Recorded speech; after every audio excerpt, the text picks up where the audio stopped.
tanghali po. Ayan. Wow, ganda ng mikropono mo. Si Asya. Pasensya niyo po kung nanginginig ako kasi ganito po talaga. Ano pangalan mo, Asya? Raymond Asya po. Ako naman si Euro. Ngayon na lang po ang panting katanungan ngayon. Bakit po ba tinawag na kaita ang bago? Bakit po tinawag na kaita ang bagong kaita? Dahil po ba mahilig po tayo kumain at kain tayo? Comedy pala to. Tubig. Magulo na. Kaya na po may kasi lang mo kumain.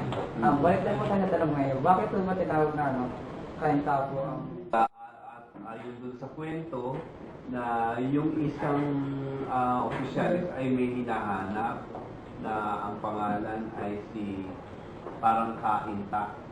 Parang ganun, hinahanap yun. So, then that becomes a familiar sound. Naging familiar yung tunog na yun, na Kainta. Kaya akala nila, hindi sila nagkaintindihan, akala nila yung lugar ay Kainta. meron pa po ang katanungan? Ano po bang produkto ang pinagpamalaki po ng ating bayan?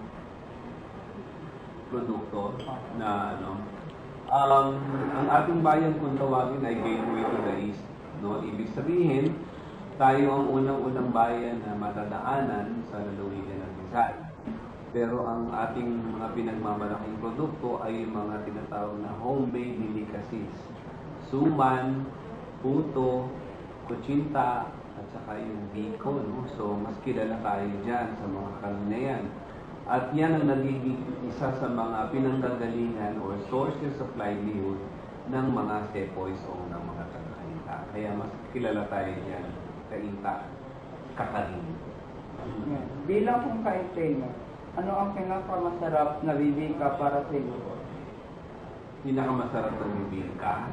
Aling Kika. Ba, no? Yes. Si Aling Kika na bibingka. Masarap po ba ang Isa sa mga naunang tindahan. Kilala yun, Aling Kika. Pinipilangan yun pagkakapasko. Last ko na tanong ngayon. Tapos na yan, ha? Promise.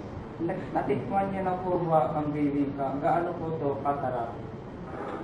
Hindi ko ma-explain eh. Basta nasa bibingka. Ano po, Mayor? At magandang tanghali po. Maganda tanghali din sa'yo. Ito po nag-uulat si Asya, ang saya, Kagogs TV.